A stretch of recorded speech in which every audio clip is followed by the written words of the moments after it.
I'm trying to catch up on some films I missed while amassing my Best in Horror countdown all last month, starting with the Shudder shocker, Daddy's Head.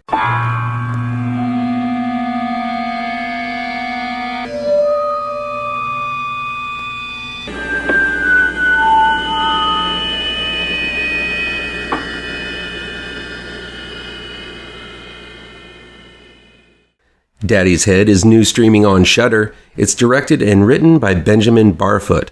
After a tragic accident, James, played by Charles Aitken, is left on life support.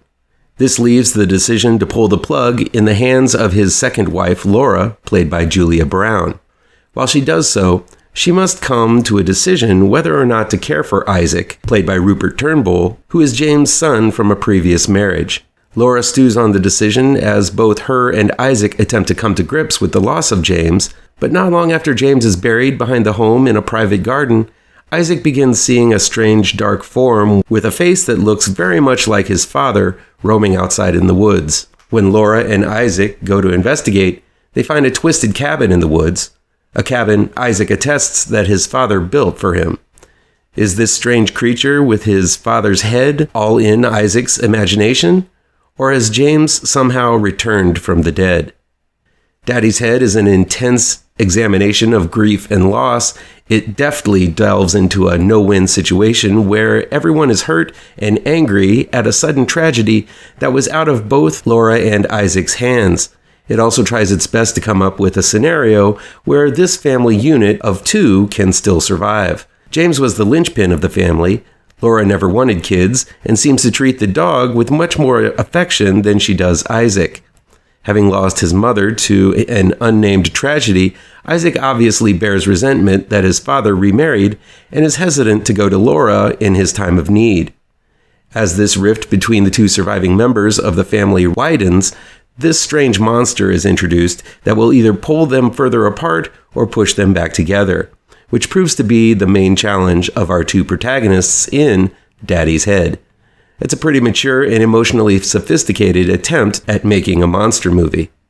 To Daddy's Head's benefit, the cast is quite phenomenal. I've said it before, when I see a film starring a young actor, I hesitate because, for the most part, these little thespians usually just don't have the range or life experience to work with such complex emotions, especially ones that are played with in this movie.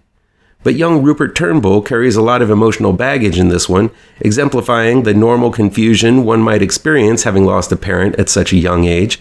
While much of this time is spent distracting himself in a pocket video game that his father gave him, his pointed questions about life and death and the conflicting emotions about his stepmother are communicated through sullen looks and some wonderful dialogue.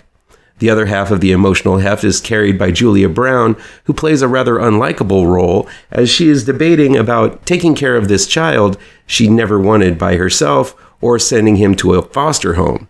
Yes, this could be seen as selfish, but Brown plays this bravely by taking this huge decision on by being honest with what she is willing to do herself.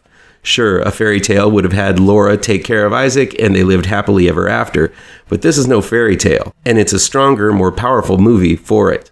There is a scene in the middle that I felt to be kind of weird. It has Isaac asking to sleep in the same bed with his stepmother. It's kind of too close to the setup for a few adult films I might have heard about lingering there on the interwebs. It makes for an uncomfortable few moments. Now, this is a slow burner, focused mainly on the drama between Laura and Isaac, with strange events culminating in the background at first, and then exploding all over the place into the last act.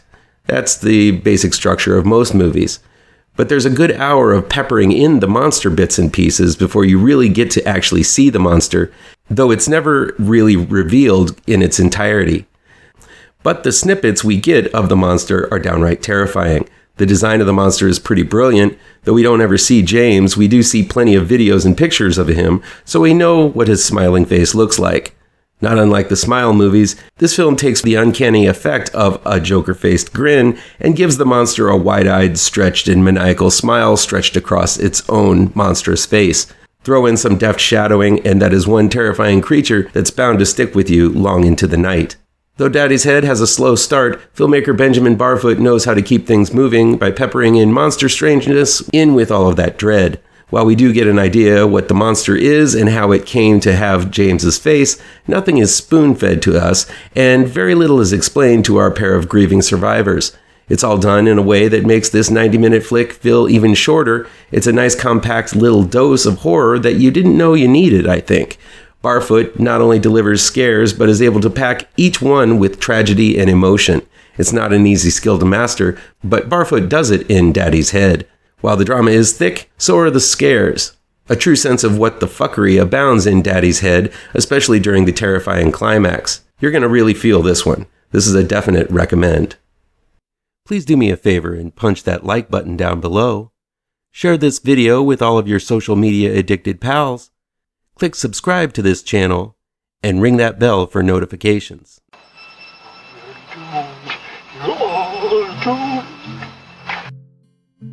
You're doomed